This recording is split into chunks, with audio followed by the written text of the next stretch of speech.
Hey there, guys. This is Cole. Welcome back to another movie review. We are continuing on the Halloween horror movie reviews, season 1, episode 17.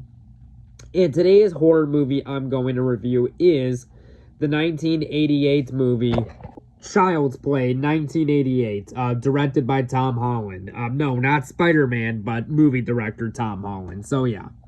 So, what is the basic plot synopsis to the original Chucky movie, Child's Play, for those who don't know about it? Well, the plot of the movie is as follows. 6-year-old Andy Barclay is thrilled when he gets a brand new, cheery Chucky doll for his birthday.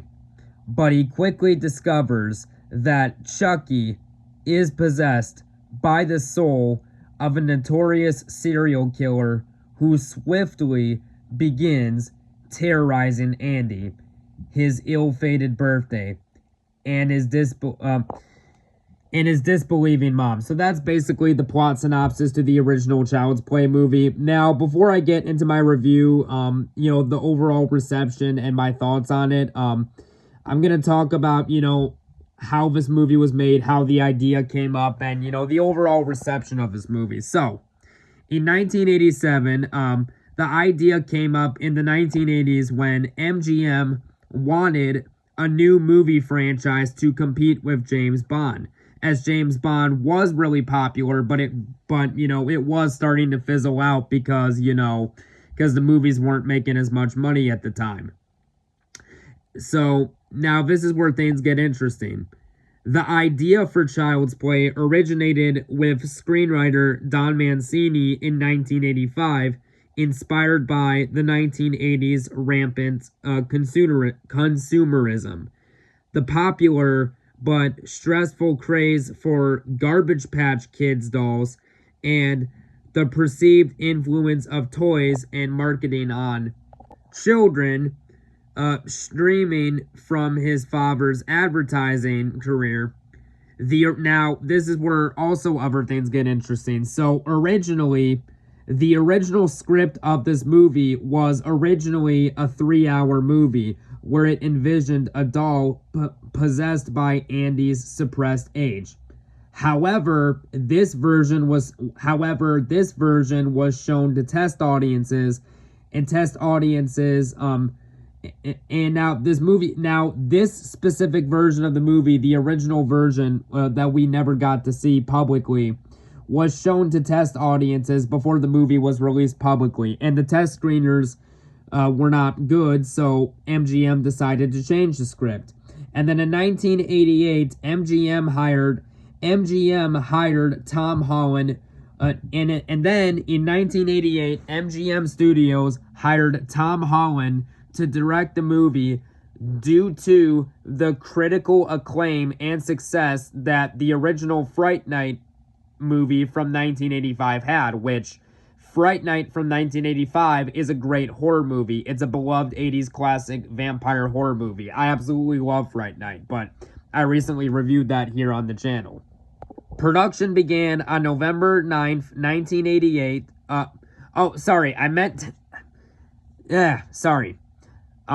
Production began on January 7th, 1988 and concluded on March 5th, 1988. When the movie was released on November 9th, 1988, it received positive reviews from critics and audiences, making $44 million worldwide on an $8 million budget. And the movie was so successful that it had six sequels, a remake in 2019, and a TV series that recently concluded last year, I think. Now, as for my reaction to the movie, Child's Play 1988 is a great movie, and it's definitely a horror classic for sure. Now, how I first came across this movie was when, in 2018, I came across a YouTuber named Deadmeat, who, on YouTube, he's a really popular horror channel. He does these kill count videos, and I saw his kill count on the first Child's Play movie, and I thought, that movie looks really good. I gotta give it a watch, and it's not free on YouTube anymore because the studio owns it, but somebody uploaded the full movie for free on YouTube in 2018, and I was at my dad's house and I saw that the full movie was free on YouTube in a playlist, so I gave the movie a watch, really liked it then, and every October since then, I still watch this movie to this day. I think that this is a really good horror movie. So without further ado, let's get into my review of Child's Play, 1988. The movie starts off where we are introduced to Charles Lee Ray, played by Brad Dourif, who is a serial killer, and he's running away from police detective Mike Norris, played by Chris Sarandon, and other police officers, and runs into a toy factory building that makes 2 foot tall dolls called Good Guy dolls. Charles gets gunned down and he falls into a pile of tall toy boxes of Good Guy dolls.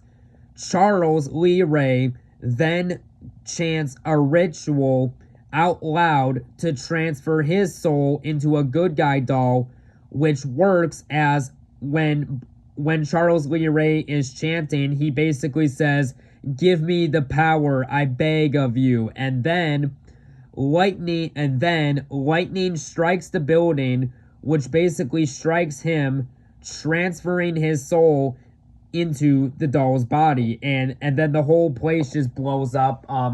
And I gotta say, this is a really good explosion scene, done really well with a lot of practical effects. Like there's building parts falling, there's glass shattering, really good practical effects in that scene.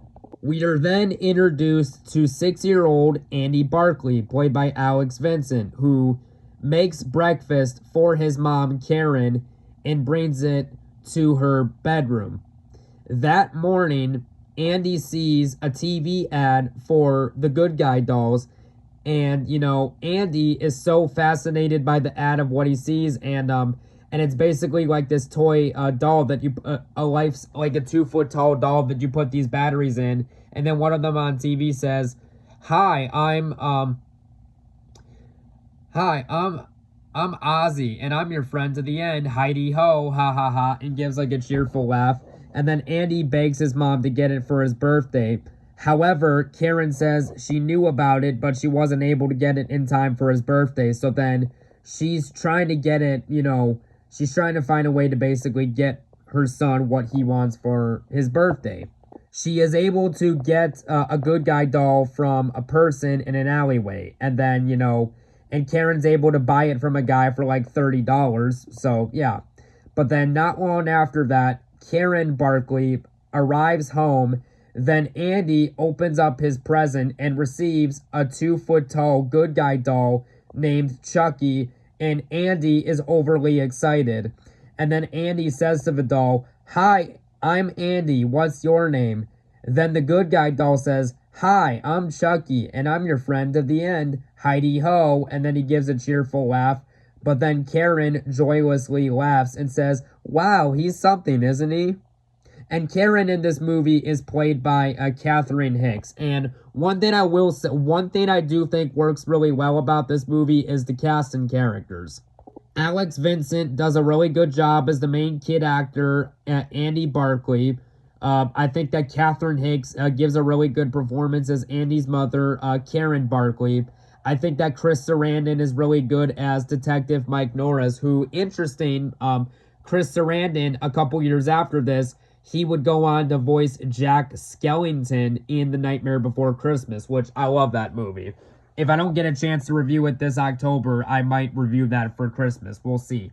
And, of course, the man, Chucky, as Brad Dourif. Anyways, not long after that, Andy is playing with his Good Guy doll in the living room. Then the news on the TV says, "Breaking news. Serial killer Charles Lee Ray has escaped Michigan Avenue precinct. More details on the news to follow at 9. While this is going on, Andy's mom, Karen, is at work, and Andy is being watched by a babysitter, which just so happens to be, Karen's best friend. The babysitter then tells Andy it's time for bed.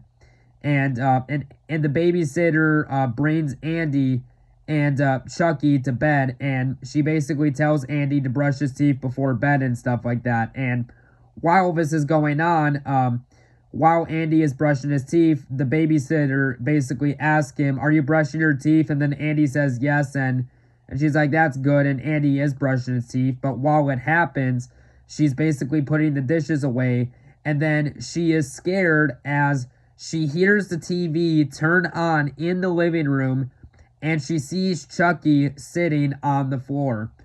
She then goes to Andy, and Andy gets falsely accused of putting Chucky in front of the TV and turning the TV on, and then she scolds Andy for this. And then she brings Andy to bed and stuff like that. The babysitter then says, "Good night, Andy, and happy birthday," and then Andy Barkley goes to sleep. Then at nighttime, the babysitter, Aunt Maggie, is she's basically reading a book in the living room, but she hears the Chucky doll running in the hallway, thinking it might be Andy, and she's like, "Andy, is that you?" She then goes to the kitchen and finds a broken vase on the floor with white powdery stuff. The house phone then rings. The babysitter answers it, and then Karen asks, "How is everything going? How's Andy?" Then the babysitter says Karen in a concerned tone of voice, but then Karen says, "Yeah, who else would it be?" And is something wrong? The babysitter then says no. She says no, everything is fine. But then Karen says, "Are you sure? You don't sound fine." The babysitter then says, "I just had a little feel alone at night feel. Would you stop?" And then I like the part when the babysitter says, "Would you stop worrying and give Chris a kick in the pants for me, huh?" And then Karen laughs on the phone and says, "You got it. Thank you for everything. And give Andy a kiss for me, will you?" And then after the phone call ends, now what makes the scene work, we don't see the doll on screen, but we do see the hand of the doll grab a hammer, and then the doll attacks the babysitter with a hammer. She falls backwards outside the window from like a few-story balcony, and then she lands on top of a car and, is in not the best shape. Karen then arrives home by a bus, and she basically sees that something's not right as there's a police tape and police. So Karen rushes up to her apartment and stuff like that. And she arrives at her apartment to basically say hi to Andy Barkley and, hugs him. But then Detective Mike Norris, the character played by Chris Sarandon, basically says to Karen, "Can I talk to you out in the hallway?" But then Detective Mike Norris, he breaks the news to Karen that the babysitter, Miss Aunt Peterson, died and fell from the kitchen window, and Karen, reasonably so, is devastated by the news. But then Andy comes out to talk, and then she says, "Go to bed, Andy," and so Andy goes to bed, and then Karen tells Detective Mike Norris that she wants him to leave so she can have some time to herself. But before Mike leaves, he finds small footprints, but he finds out they don't belong to Andy. But he's still unsure of who it is. But then Andy is in his bedroom, and he notices white powder on Chucky's shoes, which is a sign that Chucky did it, because the doll's footprints match exactly the small ones that was found on the counter. And right before Mike is about to leave, Andy says, Mommy, I know who made those footprints, Chucky." But then Mike says, "Your doll?" questioning it. Then Karen makes Andy go back to bed. Then Mike leaves. And then Karen hears Andy talking. She asks Andy who he's talking to. And Andy says, "Chucky." Andy says, and then Andy basically says to his mom, Chucky says his real name is Charles Lee Ray. He also said Aunt Maggie got what she deserved. The mom, reasonably upset, says, "How could you say that, Andy?" But then Andy says, "But I didn't say it. Chucky did." But of course, Karen's not convinced.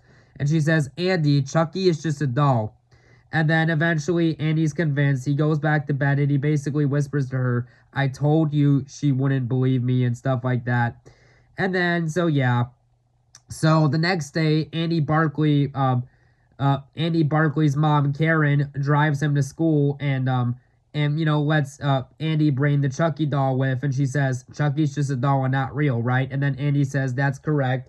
And then so he heads to school. And then, when he's done with school, he takes a train ride after school with his Chucky doll. Andy goes into a corner to pee in a trash yard, but he leaves Chucky alone in a rocking chair outside. And then Chucky goes off to a house next door. Andy sees his Chucky doll is missing. While this is going on, Andy is looking for Chucky, and the neighbor's house explodes as Chucky sets up a trap. Karen then meets up with Detective Mike Norris, and Mike says, "Did Andy show up right after school?" Karen then says, "No, why?" Mike then says, "Come to my office." And he says, "I don't know how to tell you this." And then Karen says, "What?" And then it cuts to a scene where a cop basically asks Andy, "Do you know why Aunt Maggie fell out the window?" Andy then says, "Yes, it was Chucky." But then Andy says, "Yes, it was because she saw Chucky and it scared her so much she fell out." And then Karen says to Andy, she's trying to talk to Andy, and she says, "Nobody believes you about Chucky. If you don't start telling the truth, they'll take you away from me." And one thing I think works really well about the movie is you definitely bought the fact that Catherine Hicks' character, Karen Barkley, was a loving, caring mother who cared for her son's sanity and stuff like that. Later that night, Karen is home alone talking to the Chucky doll, and then she basically is upset, and she's saying, "Say something," and then the D word. But then Chucky says, "I like to be hugged," in like a cheerful voice. But then Karen hysterically laughs, and then Karen comes across the toys large box. And here's the thing, because the good guy dolls, all of them require batteries to work. Karen sees the batteries fall out of the toy box, meaning that the batteries that are supposed to make the doll work are not even put in, which obviously makes her a little concerned and freaked out. So Karen then decides to unscrew the lid to Chucky's back to see if the battery's in it, and she sees that it has no batteries. Then the doll turns its head and says, "Hi, I'm Chucky, wanna play?" But then Karen, reasonably so, screams and drops the doll under the couch. She then grabs it and she says, "Talk to me." And then she yells at the doll, "All right, I will make you talk." "I said talk to me or I'll throw you in the fire." But then we come to the part where this is the big reveal we've been waiting for. The Chucky doll then comes to life and starts attacking Karen, and it bites her on the arm. And then Karen throws Chucky off of her, then chases after Chucky only to lose him. She then meets up with Detective Mike Norris, and she basically says to him, "Andy was telling the truth. Chucky is alive without any batteries in him. I threatened to throw him in the fireplace when all of a sudden he came alive in my hand. I dropped him out my hand and he ran out of my apartment." But obviously Mike is in disbelief with what she says. Mike is then about to walk away and says, "Good night, ma'am." But then Karen says, "No, stop." He says, "I got something to prove that I'm not lying." And then Karen says, "Does this look like I'm lying?" And then Karen basically shows Detective Mike Norris the little bite marks on his arms, and Mike's like, "Who did this?" And then Karen says, "Chucky did it." Mike then says, "Please," in disbelief. But then Karen then says, she then yells, "Fine, don't believe me." And then she runs off and gets a taxi. She then goes to the part of town where she bought the doll at and talks to the person she bought it from. And the guy says that's not enough money. And this guy's about to do some bad stuff to Karen. So then Detective Mike Norris shows up and asks the guy where he got the doll. But then the guy basically tells him, he says a toy store, and it's now specifically the toy store where Charles Lee Ray died at the beginning of the movie when Detective Mike Norris chased him. Mike tells this information to Karen, and he says, I was there to witness it. The place was destroyed by lightning the night Charles Lee Ray died. I was the man who shot him. Then Mike drives Karen home, and Mike, we're still at the point of the movie where Mike will not believe Karen about Chucky, and, Mike leaves the place. But then Mike basically gets a police file on Charles Lee Ray. When Mike is driving his car, Chucky chokes him with a belt. Mike is struggling to escape, but takes a car cigarette lighter, putting it on Chucky's face, burning Chucky. Mike is driving, but Chucky tries attacking him by stabbing a knife into the seat, but misses, and Mike, who is fighting for survival, crashes his car and flips it upside down. Mike then shoots at Chucky and falls back. Mike then shows up to meet with Karen, and he says Chucky was a nickname for Charles, and he used to spend time with this man in the picture. We have to find him before Chucky does, and the person he's referring to is a guy named John. But one thing I will say works really well about this is, the whole scene where Chucky meets up at John, and John says, "You're an abomination and I must destroy you." But then Chucky then decides to torture John with a voodoo doll, and he breaks his leg with the voodoo doll. And that's a rather effective scene. But before John dies, he informs Karen and Mike that they need to stop Chucky before he transfers his soul into Andy. And John says, "His heart is almost human. Destroy it." And another thing is that, obviously, since Mike was attacked by the Chucky doll, he now obviously believes Karen. The whole scene where Andy Barclay is crying for help in the psych ward, saying Chucky is after me, is an effective scene, and, you definitely buy the sadness in Andy Barclay, as no one will believe him. But then Andy sees that Chucky is in a building close to him, and then not long after that, Andy Barclay escapes his room, and he must fight for survival against Chucky. The doctor then shows up, and he tries to strap Andy to a chair. Then Chucky attacks the doctor and puts a headband on the doctor, electrocuting the doctor to death with really good practical effects. Andy then rushes home with a key he always puts under the mat. Andy is in the apartment preparing for a battle against Chucky. Mike and Karen are on the way to Andy's rescue. Chucky starts chanting, and then Chucky manages to knock Andy out cold, and Chucky starts chanting, and he's about to transfer his soul into Andy, but before he's able to do that, Karen and Mike both come to the rescue. Karen grabs Chucky, but Chucky bites Karen, but then Mike throws Chucky off her. Chucky then stabs Mike in the leg. But then Mike decides to give Karen his gun.